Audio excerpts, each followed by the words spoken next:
শিক্ষার্থী বন্ধুরা, তোমরা নিশ্চয়ই ভালো আছো। আমি বিভূতিভূষণ সরকার, প্রভাষক, অর্থনীতি বিভাগ, সরকারি এলবিকে ডিগ্রি মহিলা কলেজ বাজুয়াজাপুর, খুলনা। আজকে তোমাদের একটি গুরুত্বপূর্ণ পাঠদান করব বিষয় নিয়ে। সেটি হচ্ছে অপেক্ষক, ইংরেজিতে যেটা বলে ফাংশন। তোমরা গত যে ক্লাসটি আমার ছিল, নিশ্চয়ই তোমরা সেটাই সুন্দরভাবে বুঝতে পেরেছো এবং নিজেরা আয়ত্ত করে নিয়েছো। আমি একটি কাল্পনিক চাহিদা সূচি থেকে কিভাবে রেখা অঙ্কন করা যায়, আমরা ইতিপূর্বে চাহিদা কী, চাহিদা বিধি কী, এগুলো নিয়ে আলোচনা করেছি। তো আজকে আমরা একটা গুরুত্বপূর্ণ বিষয় অপেক্ষক নিয়ে আলোচনা করব। সর্বপ্রথমে অপেক্ষক কাকে বলে তা আমাদের জানা প্রয়োজন। তো অপেক্ষক বলতে আমরা বুঝি এক বা একাধিক স্বাধীন চলকের সাথে অধীন চলকের যে সম্পর্ক থাকে তা গাণিতিক উপায়ে প্রকাশ করাকেই অপেক্ষক বলে। আমি আবারও বলছি, এক বা একাধিক স্বাধীন চলকের সাথে অধীন চলকের যে সম্পর্ক থাকে তা গাণিতিক উপায়ে প্রকাশ করাকেই অপেক্ষক বলে বা ফাংশন বলে। তাহলে তোমরা বুঝতে পারছো বিষয়টি গণিতের সঙ্গে সম্পর্কযুক্ত। গাণিতিক উপায়ে প্রকাশ করা, সম্পর্কটা গাণিতিক উপায়ে প্রকাশ করতে হবে। এই অপেক্ষক বিভিন্ন ধরনের হতে পারে, যেমন চাহিদা অপেক্ষক, যোগান অপেক্ষক, আয় অপেক্ষক, ভোগ অপেক্ষক, বিনিয়োগ অপেক্ষক। এরকম সম্পর্ক হতে পারে, বিভিন্ন সম্পর্ক প্রকাশ করতে পারে। কার কেমন সরাসরি সম্পর্ক না বিপরীতমুখী সম্পর্ক, এটা খুবই একটি খুব গুরুত্বপূর্ণ বিষয়। তো আমরা প্রথমে চাহিদা অপেক্ষক এই সম্পর্কটা কিভাবে লেখা যায় এবং এই সম্পর্কে প্রথম আলোকপাত করছি। দেখো, তো চাহিদা অপেক্ষক, আমরা প্রথমে চাহিদা অপেক্ষক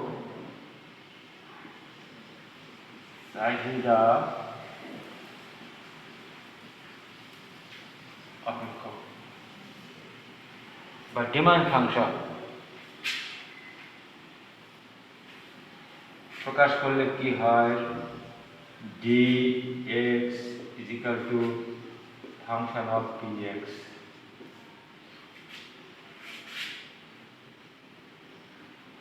এখানে তোমরা দেখতে পাচ্ছ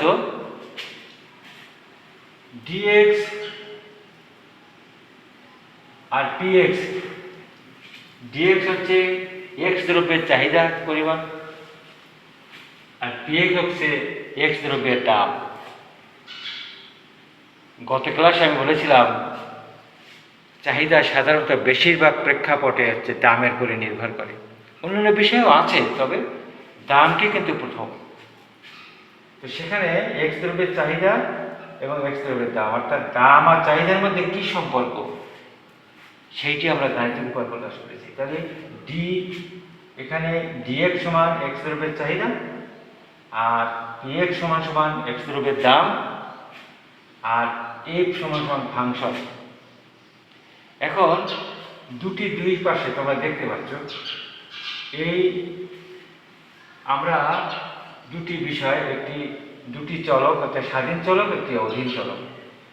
এই স্বাধীন চলকটি সাধারণত সমীকরণের ডান পাশে বসবে আর অধীন চলকটা সাধারণত বাম পাশে বসবে। এখানে স্বাধীন হচ্ছে পি বা দ্রব্যের দাম, x দ্রব্যের দামটি হচ্ছে স্বাধীন। এখন পির পরিবর্তনের ফলে ডির কি পরিবর্তন হচ্ছে, অর্থাৎ px এর পরিবর্তনের ফলে ডিএক্স এর কি পরিবর্তন হয় এবং এই পরিবর্তনটি কেমন, এই সম্পর্কটা প্রকাশ করবে। তোমরা দেখো অতএব dx like dpx is equal to function of px and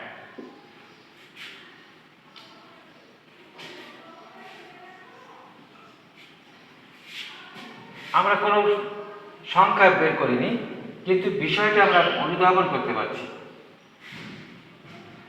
D হচ্ছে পরিবর্তন, ডিএক্স হচ্ছে পরিবর্তিত চাহিদার পরিমাণ, আর ডিপিএক্স হচ্ছে পরিবর্তিত এক্স দ্রব্যের দাম আর পরিবর্তিত এক্স দ্রব্যের চাহিদা।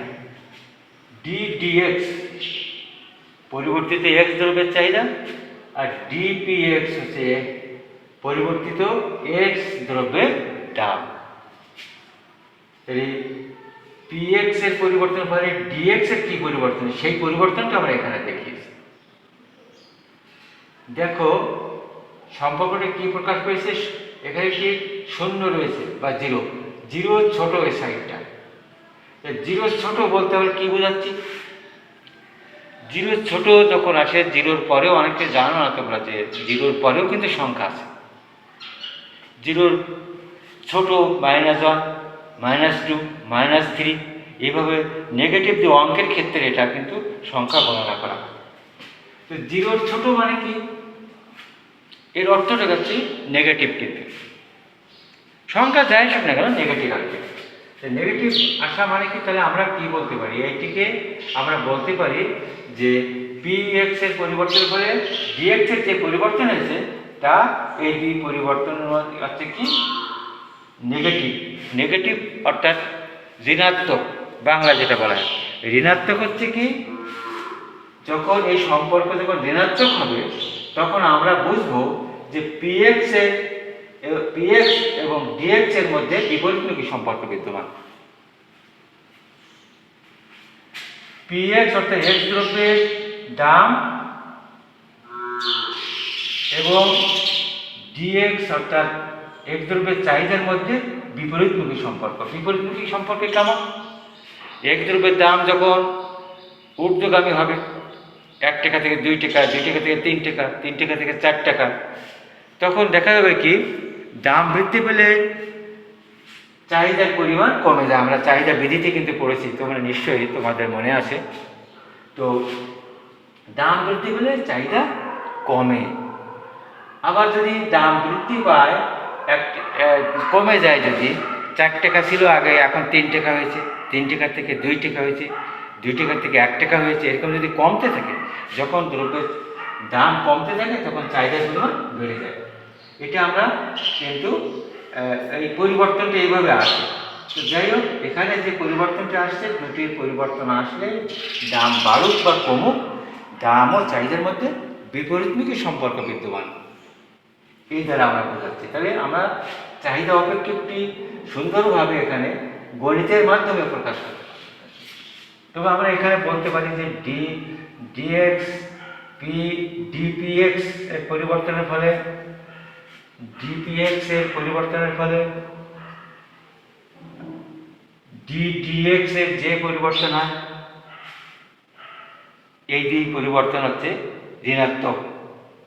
আর এই ঋণাত্মক হওয়াতে আমরা এটাই বুঝি যে পিএক্স এবং ডিএক্স এর মধ্যে বিপরীতমুখী সম্পর্ক। যখন দাম বাড়ে তখন চাহিদা কমে যাবে, দাম যখন কমে তখন চাহিদা বাড়ে। দুটি সবসময় উত্তর মেরু দক্ষিণ মেরুর মতো। দাম ও চাহিদার মধ্যে সম্পর্কটা সবসময় বিপরীতমুখী থাকে। তবে ব্যতিক্রম যেটা আছে সেটা এখন আলোচনা করব না। ব্যতিক্রমও আছে, দাম বাড়লে চাহিদাও বেড়ে যায়, কমে না। সেটা গিফেন গুডস, ভেবলেন গুডস, আমরা সেটা আগেও আলোচনা করেছি। তো এটা আমরা ব্যতিক্রমটি আজকে সে কথা বলবো না, আমরা নিয়মের কথা বলব। এই নিয়মে তাহলে আমরা কি পেলাম, দ্রব্যের দাম বাড়লে চাহিদা কমে যায়, দ্রব্যের দাম কমলে চাহিদা বাড়ে, আর দ্রব্যের দাম বাড়লে চাহিদা কমে যায়, এবং এতে সব সময়ের জন্য বিপরীত। এটিকে আমরা চমৎকারভাবে এর মধ্যে দেখিয়ে দিলাম। তাহলে আমরা যদি একটু সমীকরণের সাহায্যে দেখি, দেখো এখানে যদি একই দিলাম dx equal to 8 minus 3x, এই অপেক্ষক থেকে আমরা একটি পূর্ণ সমীকরণ আমরা বের করলাম। এর থেকে যদি আমরা রেখা দান করি তাহলে দেখা যাবে যে চাহিদা রেখা বা থেকে ডান থেকে নিয়ে যাবে। দেখো বন্ধুরা, এখানে এটি হচ্ছে ছেদক, এটি ধ্রুবক, আর এখানে পি মানে এখানে 1, আচ্ছা পি পরিবর্তনশীল। তো আমরা পরবর্তীতে আসবো। তো এখানে দেখা গেছে কি যে আমরা যদি একটি রেখা তৈরি করি এখান থেকে, তাও আমরা যে দুটির মধ্যে বিপরীত সম্পর্কটা দেখতে পাবো। যেমন dx না, আমাদের এখান থেকে যদি আমরা বের করি মাইনাস যদি 1 দেই, মানে px এর মান 1, তাহলে এখানে আসে 7। আবার একটু দাও 8 মাইনাস px সমান 8 মাইনাস 2, অর্থাৎ px এর মান 2 ধরা গেছে। তাহলে এই এখানে বিয়োগ করলে কত আসছে, 8 থেকে 6 আসবে। একক দিতে হবে, ইউনিট কেজি দিতে পারো, গ্রাম দিতে পারো, যে কোনো একটা জায়গা করে। তাহলে দেখা যাচ্ছে কি যে দ্রব্যের দাম যখন 1 টাকা ছিল, চাহিদার পরিমাণ তখন 7 একক হয়েছে। দ্রব্যের দাম যখন 1 টাকা থেকে বেড়ে 2 টাকা হয়েছে, তখন দ্রব্যের চাহিদার পরিমাণ অর্থাৎ এক দ্রব্যের চাহিদার পরিমাণ 6 একক হয়েছে। আগে ছিল 7, এখন 6, অর্থাৎ কমে গেছে। এইভাবে আমরা দেখতে পাই কি যে যে দুটি বিপরীতমুখী সম্পর্ক তা কিন্তু প্রকাশ পাচ্ছে। আমরা এর থেকে আমরা সুন্দরভাবে আমরা আলোচনা করে দেখতে পাবো বা বের করতে পারবো। এখন আসি যোগান অপেক্ষক। আমি বুঝে ফেললাম, দেখো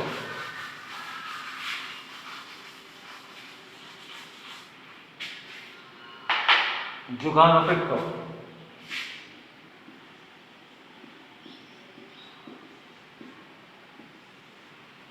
যোগান অপেক্ষক,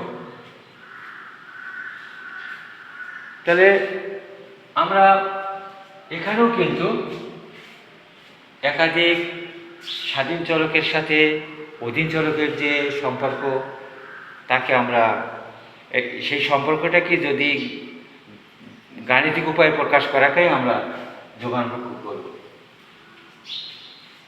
দেখা গেছে কি s ইজ ইকুয়াল টু একই জিনিস দিলাম, x ইকুয়াল টু অর্থাৎ x দ্রব্য equal to function of px। x হচ্ছে সাপ্লাই,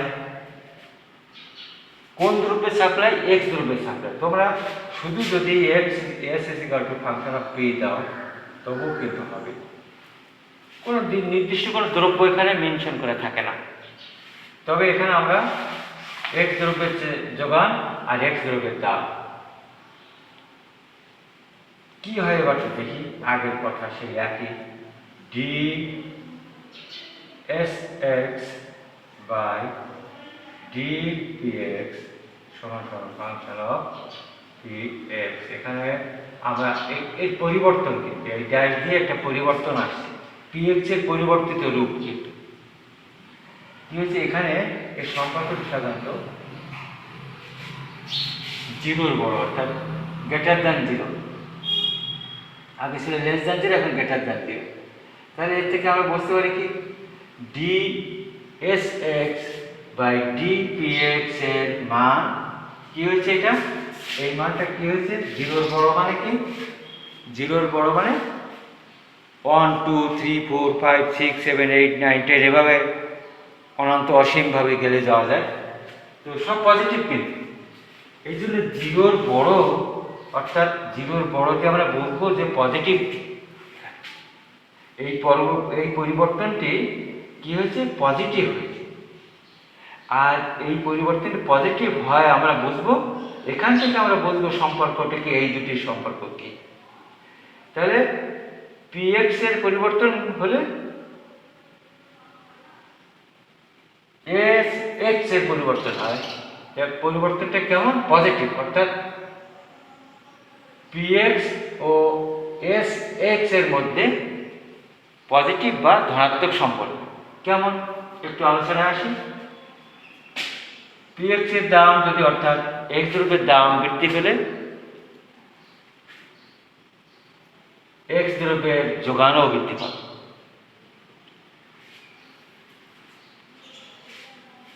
x দ্রব্যের দাম কমে গেলে x দ্রব্যের যোগানও কমে যাবে। বন্ধুরা একটু মন দিয়ে খেয়াল করো, আগের কথার সঙ্গে কিন্তু সম্পূর্ণ বিপরীতে চলে গেছি আমরা। চাহিদা অপেক্ষকে দেখেছিলাম আমরা, দাম বাড়লে চাহিদার পরিমাণ কমে যাচ্ছে, আর দাম কমলে চাহিদার পরিমাণ বেড়ে যাচ্ছে। কিন্তু আর এখানে কি হয়েছে?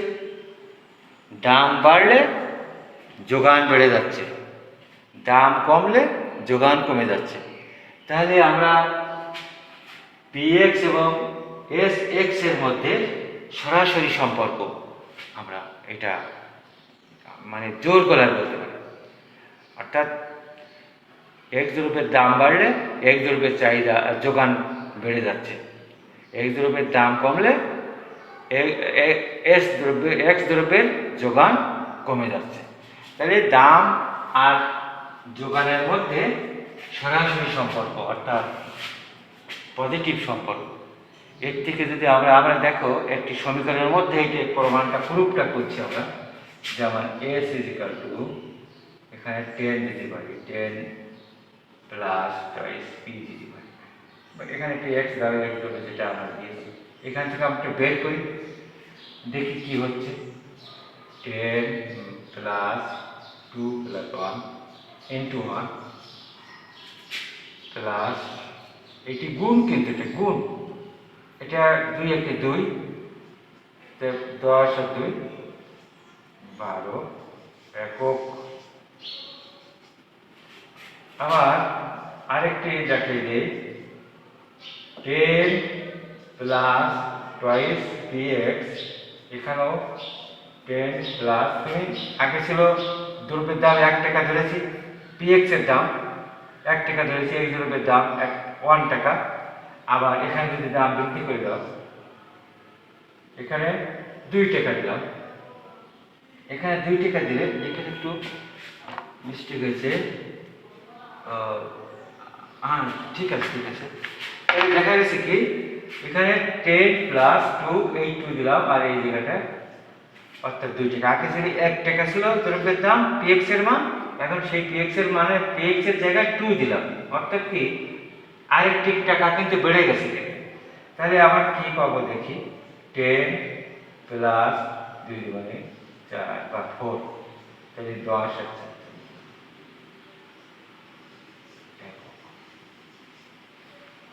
দেখো এবার স্পষ্ট হয়ে গেছে বিষয়টা। তাহলে এক দ্রব্যের দাম যখন 1 টাকা ছিল, তখন এক দ্রব্যের যোগানের পরিমাণ ছিল 12 একক। নিশ্চয় আবারও বলছি, 10 প্লাস টুয়াইস px, এখানে সেই 10, এই প্লাস, এই 2 এবং ইনটু, এখানে ইনটু অর্থাৎ গুণ সম্পর্কের সঙ্গে 1টা গুণ করে দিলাম, গুণ করে দিলে 2 হয়, এখান থেকে 10 আর 2 12 একক হয়ে গেছে। এখানে দেখো একই সিস্টেম, 2 ইন্টু এই 10, এই প্লাস, এই 2 ইন্টু 2, অর্থাৎ px এর মান এখন 2। তাহলে এখানে 2 গুণ করলে 4 হয়, 10 প্লাস 4 অর্থাৎ 14, 14 একক। তাহলে আমরা এখানে দেখতে পাচ্ছি যে দ্রব্যের দাম যখন 1 টাকা ছিল, তখন যোগানের পরিমাণ 12 একক বা 12 একক, আর দ্রব্যের দাম বেড়ে যখন 2 একক হয়েছে, 2 টাকা হয়েছে, তখন যোগানের পরিমাণ হচ্ছে 14 বা 14 একক। তাহলে এর থেকে বোঝা যাচ্ছে যে দ্রব্যের দাম বাড়লে যোগান অপেক্ষকে দ্রব্যের দাম বাড়লে যোগান বেড়ে যায়। দ্রব্যের দাম বাড়লে যোগান বেড়ে যায়। আবার দেখো এই থেকে ধরতে পারি যে দাম যখন আমি এই দিক থেকে ধরবো, দাম যখন 2 টাকা ছিল তখন যোগানের পরিমাণ 14 একক। এইবার দাম কমে 1 টাকা হয়েছে, তখন কি হলো, তখন 12 একক। তাহলে দাম কমলে যোগানের পরিমাণ কমে, দাম বাড়লে যোগানের পরিমাণ বাড়ে। এই জন্য আমরা বলছি যে দুটি অর্থাৎ যোগান অপেক্ষকের দাম এবং যোগানের মধ্যে সরাসরি সম্পর্ক অর্থাৎ পজিটিভ সম্পর্ক বা ধনাত্মক সম্পর্ক বলা হয়। এর থেকে যখন আমরা কোনো কাঠ বা রেখা অঙ্কন করব, যোগান রেখা তখন অঙ্কন করব, তখন কিন্তু ঊর্ধ্বগামী হবে, কারণ এর ঢাল পজিটিভ বা ধনাত্মক, আর যোগান অপেক্ষকের ঢাল হচ্ছে ধনাত্মক, আর চাহিদা অপেক্ষকের ঢাল ঋণাত্মক। কিন্তু সেই জন্য দাম ও চাহিদার মধ্যে বিপরীতমুখী সম্পর্ক এবং এইটিকে ঋণাত্মক ঢাল দ্বারা প্রকাশ করা হয়। এবং সেখানে তোমরা আরেকটি খেয়াল করেছি কিনা দেখো, এই dx is equal to function of px, এটিকে যখন সমীকরণের রূপ দেওয়া হয়েছে x is equal to 10 minus twice px আমরা দিতে পারি, বা আমরা এখানে 8 দিয়েছিলাম। এটা কিন্তু এই জিনিসটা হচ্ছে পজিটিভ নেগেটিভ, অর্থাৎ এই নেগেটিভ দিয়ে ঢাল নেগেটিভ, এই নেগেটিভ দিয়ে আমরা বুঝতে পারি যে দুটি ওই উপরের যে সম্পর্ক রয়েছে, যে চলক রয়েছে অর্থাৎ পি এবং ডি এর মধ্যে বিপরীতমুখী সম্পর্ক। আর এখানে এই যে পজিটিভ অর্থাৎ ঢাল পজিটিভ, কিন্তু এখানে পজিটিভ অর্থাৎ প্লাস দেওয়া হয়েছে, তাতে করে বুঝতে পারবো কি পি এক্স এবং এস এক্স এর মধ্যে সম্পর্ক সরাসরি বা ধনাত্মক সম্পর্ক। এভাবে আমরা একটি অপেক্ষকের সম্পর্ক কেমন তা আমরা গণিতের মাধ্যমে আমরা সুন্দরভাবে প্রকাশ করতে পারি। তোমরা একটু বুঝে নেবে এবং ক্লাসগুলোকে মনোযোগ সহকারে শুনবে বা দেখবে, আরও অপেক্ষক রয়েছে, তাতে করে দেখবে তোমরা সুন্দরভাবে তোমরা শিখে যাচ্ছ এবং ভয়ের কিছু নেই। ভয় পেলে হবে না। তোমরা যারা আর্টসে, যারা মানবিক বিভাগে যারা স্টুডেন্ট, তারা তোমরা অনেকেই চিন্তা করো যে কী জানি অঙ্ক রেখা বিভিন্ন ধরনের রয়েছে, তো এটা একটু ভয়ের কিছু নয়। এটা যদি একটু মনোযোগ সহকারে চেষ্টা করা হয় তাহলে আমরা অন্য সাবজেক্টের থেকেও কিন্তু বেশি নাম্বার ক্যারি করা যায়। তো যাই হোক, আজকের আর পাঠদান এ পর্যন্ত শেষ করছি। তোমরা ভালো থেকো, তোমরা সুস্থ থেকো, আর স্বাস্থ্যবিধি মেনে চলবে। বাইরে বের হলে মাস্ক পরে বের হবে, এবং সবাই সুস্থ থাকো। আমি সৃষ্টিকর্তার কাছে সবার মঙ্গল হোক এই প্রার্থনা রেখে আজকের ক্লাস এখানে শেষ করছি। সকলকে ধন্যবাদ।